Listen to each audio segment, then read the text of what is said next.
Bonjour à tous. Alors cette semaine, je vous propose une vidéo sur le désir chez Aristote, comme certains d'entre vous me l'ont demandé. Donc cette petite vidéo vient compléter la première partie du cours de l'année sur le désir. Et elle sera l'occasion de réactiver quelques souvenirs sur Platon. Donc, bien sûr, vous le savez, Aristote est le disciple de Platon. Donc sa philosophie est naturellement très inspirée de celle de son maître. Et en l'occurrence, sur la question du désir, sa philosophie reste un intellectualisme moral. C'est-à-dire qu'Aristote, comme Platon, est un philosophe qui va penser la vie pratique, l'action, à la lumière de la raison. Et sa conception du désir, on va la trouver principalement développée dans trois grands textes, dont les questions et si vous voulez, les perspectives ne se recoupent pas. Et c'est ce qui est un petit peu délicat pour vous fournir une vision, vous proposer une vision unifiée du désir chez Aristote. Le premier texte que je vais mobiliser, c'est celui-ci, le De Anima. C'est un texte de psychologie, c'est vraiment Aristote, le scientifique, le médecin, le biologiste, qui va s'intéresser à la manière dont l'âme fonctionne, à ses facultés. Et effectivement, puisque le désir, comme la sensation, la nutrition, le mouvement ou l'intellection, est une des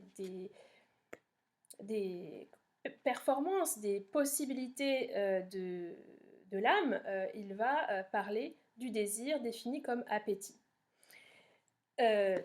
L'autre grand texte, les deux autres grands textes dans lesquels on trouve cette question du désir, ce sont ces deux éthiques, l'éthique à Eudème et l'éthique à Nicomaque.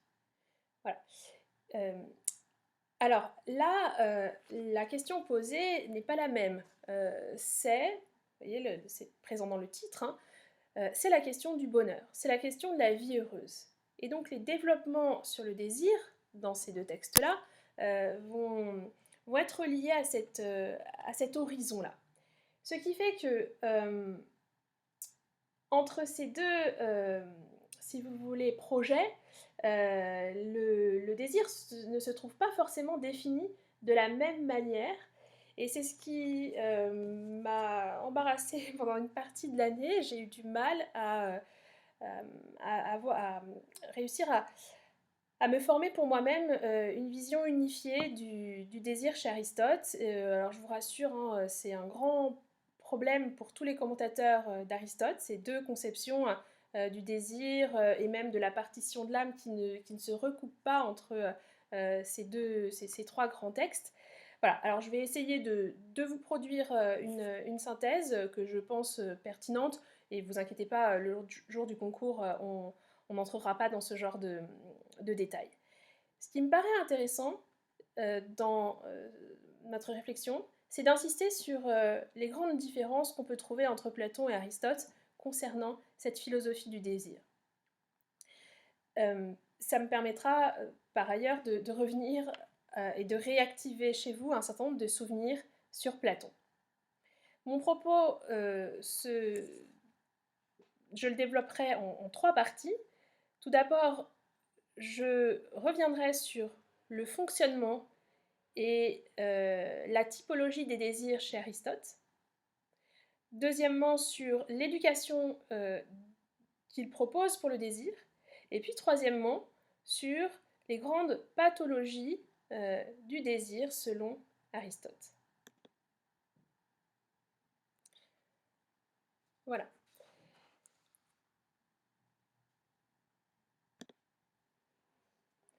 Donc premièrement, fonctionnement et typologie des désirs chez Aristote. Donc pour Aristote, le désir se trouve vraiment au cœur de la vie pratique, c'est-à-dire de l'action. C'est vraiment l'ingrédient spécifique et indispensable de toute action. Et dans l'action, la raison travaille nécessairement avec le désir. Et ça, c'est le premier point sur lequel j'aimerais insister. Cette vie pratique n'est pas totalement, pour Aristote, commandée par la raison. La raison n'a pas, l'intellect n'a pas la capacité, par lui seul, de déclencher l'action ou de nous mettre en mouvement. Ce qui veut dire qu'il ne suffit pas de savoir ce qu'il faut faire. Pour le faire, l'intelligence du bien ne suffit souvent pas à déterminer l'action droite. Parce que l'intelligence du bien produit des jugements qui ne nous incitent pas à l'action. Entre croire, savoir ce qui est bon et convertir cette croyance, ce jugement en action, eh bien, il y a un fossé. Et donc, ce qui permet de combler ce fossé, ce qui permet de faire en sorte que nos jugements aient un rôle moteur, c'est le désir. Aristote écrit dans le De Anima, au chapitre 3,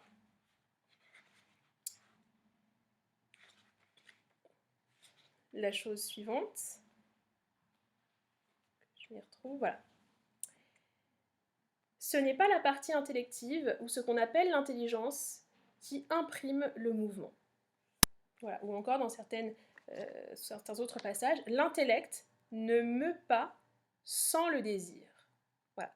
Le désir se disant pour Aristote en grec orexis. Ainsi. Alors comment penser le fonctionnement du désir? D'où vient le désir et quel rôle la raison joue-t-elle dans le désir? Alors, pour penser le désir chez Aristote, il faut prendre en considération 3 choses. Premièrement, il ne faut pas oublier que pour Aristote, c'est l'objet désirable qui déclenche le désir, ce qu'il nomme l'orectone. Donc, ce qui nous met en mouvement, c'est pas une faculté en tant que telle, ou une puissance, comme chez Hume par exemple. Pour Hume, c'est le désir qui est en nous, qui est une puissance qui nous met en mouvement. Pour Aristote, non, c'est bien l'objet et non pas une puissance interne au sujet qui est à l'origine du désir. Donc en cela, Aristote est bien un ancien et il rejoint Platon. Et donc cet orectone, ce désirable, met en mouvement notre propre désir, notre faculté, notre âme appétitive. Notre appétit qui est donc un moteur, mais lui-même mis en mouvement. Un second moteur qui reçoit la forme du désirable et qui reçoit de ce désirable, eh bien, son mouvement. Donc, vous le voyez, il y a déjà 2 éléments, le désirable et l'appétit. À ce deuxième élément, il faut en ajouter un troisième, parce que ce désirable, cet orectone, ne se révèle à nous que par un acte de cognition, que ce soit un acte assez élémentaire comme la sensation, ou encore la mémoire, l'imagination, la représentation, les images, ou un acte de cognition plus élaboré comme l'intellection. Donc, l'objet désirable, il ne nous détermine pas à agir passivement de l'extérieur, mais il dépend de nos facultés.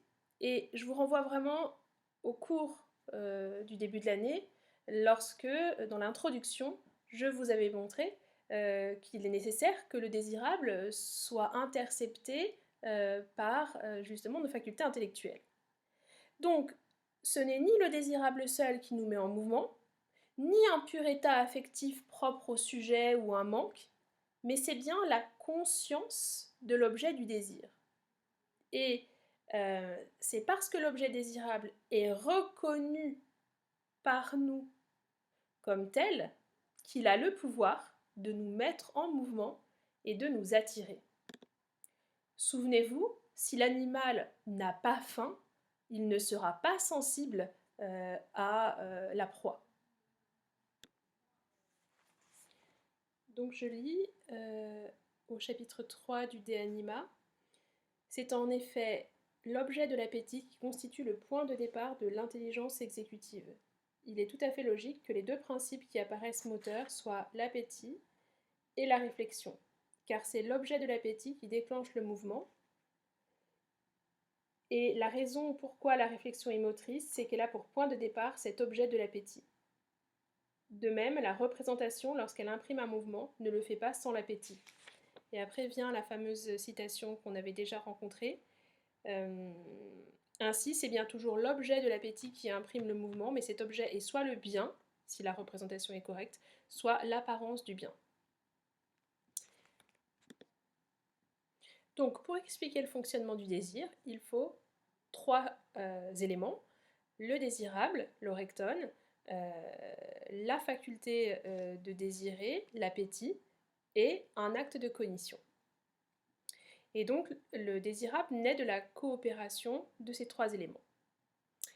Mais, et ça c'est le deuxième point concernant la typologie des désirs, mais comme nos capacités de cognition et d'appréciation du désirable sont de différents ordres, il peut y avoir la sensation, la mémoire, l'imagination, qui produit des images, ou encore l'intellect, Aristote va montrer que à ces différentes facultés seront associés, seront corrélés des niveaux et des types de désirs et de désirables différents. Je lis ce qu'il écrit dans le De Anima.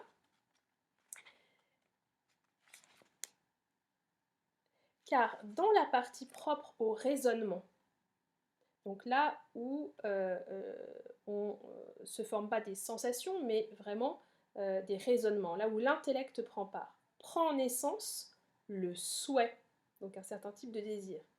Et dans la partie irrationnelle, prennent naissance le désir, alors on va voir que c'est l'épithumia, et l'ardeur, le thumos. Et si l'âme a trois parties, chacune contiendra de l'appétit, mais chacune contiendra un type d'appétit, un niveau, on va voir, d'appétit différent. Alors, ce qu'il faut bien comprendre, c'est que nos capacités de cognition, elles peuvent donner lieu à différents types d'activités ou de performances. Premier niveau, la sensation. La sensation, nos sensations vont discriminer dans le réel un certain type de désirable, un certain type d'orectone. Et ce désirable, il aura quelles caractéristiques? Il aura les caractéristiques de ce qui est agréable, du bien-être. Il rendra possible, ces sensations rendront possible un premier type de désir qui est précisément l'épithumia. Ce désir qui se manifeste dès l'enfance et qui vise le plaisant, l'agréable, qui se base sur nos sensations et sur des apparences qui n'ont pas forcément une valeur de vérité pour nous faire fuir la douleur et rechercher la satisfaction. Donc, premier type de cognition, la sensation. À cette sensation sera associée l'épithumia. Deuxième type de cognition dont est capable notre âme, l'imagination et la mémoire. Donc on voit que c'est ici un degré d'élaboration supérieur, parce qu'on peut retenir des images, parce qu'on peut se projeter au-delà de ce qui est immédiatement perceptible, contrairement à la sensation. Et donc l'imagination et la mémoire vont rendre possible des désirs et des aversions dont l'objet seront plus lointains, dont l'objet pourra être absent ou empêché par un obstacle, et qui supposera qu'on déploie du courage, ou par exemple dans l'indignation, dans l'aversion, qu'on déploie de la colère. C'est le propre du désir, de l'ardeur, dont nous parlait Aristote dans le De Anima, qui caractérise le thumos. Enfin, dernier Je ferai un petit tableau tout à l'heure après avoir terminé cette partie de raisonnement qui récapitule tout. Dernier étage dans nos capacités cognitives, l'intellect, la partie propre au raisonnement, le logistikon dont on avait parlé avec Platon. Cette capacité cognitive-là, elle va nous rendre sensibles à un autre type de désirable. Non pas à l'agréable, mais au bien. L'intellect, lui, a pour rôle d'évaluer, de calculer, en interrogeant vraiment la véracité et la rectitude des évaluations qu'il produit d'une situation. Il est soucieux de la conformité de son objet à ce qui est bon. Et donc il va nous rendre sensibles au bien, et non pas à la satisfaction instantanée. Ce qui fait que le logistikon nous rendra capables de désirs plus élaborés, et c'est ce que Aristote nommera le souhait, la boulésis. Je vais l'écrire tout à l'heure sur l'écran. En effet, ce type-là de capacité cognitive nous rend capables de former des projets à long terme, être heureux, être en bonne santé, nous rend capables de projeter des intentions futures, comme avoir des enfants, aller visiter ses parents malades, etc., qui prennent les contours d'un certain projet de vie global, d'un désir de bonheur qui correspond à un horizon intentionnel beaucoup plus large que la satisfaction immédiate. Et donc qui est solidaire du genre de vie qu'on veut mener. Voilà. Et bien, ce désir-là, qui correspond à un type de cognition supérieure, c'est ce qu'Aristote appelle la boulésis, ou encore le souhait rationnel ou réfléchi. Donc, si je résume, en analysant le fonctionnement du désir et en voyant que dans le désir est toujours engagé une capacité, un acte de cognition, Aristote en arrive à penser que aux trois grandes facultés cognitives de l'âme, sensation, imagination, mémoire que je mets ensemble, et intellect, logistikon, correspondent trois niveaux de désir. Ce que je vais vous résumer tout de suite sur l'écran. Donc voici les trois, d'un côté les trois facultés théoriques, et de l'autre les trois types de désirs auxquels ces facultés conduisent. La sensation, l'épithumia, l'imagination, la mémoire, le thumos, l'ardeur, et l'intellect, la boulésis, le souhait réfléchi. Voilà. Et ça me paraît très important de bien comprendre ça, parce que ça nous montre que pour Aristote, il n'y a pas d'opposition dualiste entre la raison d'un côté, qui serait l'intellect, et le désir. On voit qu'il y a du désir finalement de partout, mais différents types de désirs. Et on comprend que le développement progressif de nos facultés intellectuelles, à partir de l'enfance et grâce à l'éducation, va venir modifier de l'intérieur notre faculté de désirer. Et à partir de l'âge adulte, se manifeste une nouvelle manière de désirer, qui est l'intellect, ici, et qui donne lieu au souhait réfléchi. Cette manière de désirer était présente en nous à l'état de puissance. Elle s'actualise grâce à l'expérience, à l'éducation. Et elle nous rend sensibles à un nouveau type de désirable. Le désirable perçu et reçu par le raisonnement, qui va relayer dans l'âme désirante l'estimation du bien qu'il fait. Et on voit que ce désirable-là est plus exigeant que l'épithumia, la simple recherche de l'agréable. Ce désirable-là, il voit plus loin. Donc, et ça c'est un point très important de distinction avec Platon, pour Aristote, la raison n'a pas pour rôle de corriger le désir, mais elle nous rend capables de désirer autrement. Le désir se modifie en fonction du degré de complexité cognitive dont nous sommes capables. Et donc, le développement de notre raison ne signifie pas l'extinction de nos tendances irrationnelles, l'épithumia et l'ardeur. Ces tendances, nous les partageons avec les animaux et nous continuerons à rechercher l'agréable, etc. Mais la raison va modifier notre rapport au désir parce qu'elle va nous rendre capables de différer, de moduler, de réfréner nos appétits et nos ardeurs pour accomplir des souhaits réfléchis, boulésis, à plus long terme. Voilà. Et donc un autre point de distinction, toujours lié à cet argument, c'est que pour Aristote, le désir n'est pas éclaté en instances contradictoires, en territoires qui s'affronteraient dans des parties de l'âme, comme chez Freud, le moi, le ça, le surmoi, ou comme chez Platon. Mais le désir est à penser en termes de degré d'élaboration, mise en correspondance avec nos facultés, ici, cognitives. Et donc, l'originalité d'Aristote, et ce sera la fin de ce premier point, c'est de nous montrer que dans la vie pratique, la raison n'est pas là pour susciter le désir, comme elle n'en a pas le pouvoir. C'est l'objet désirable qui met en mouvement l'appétit.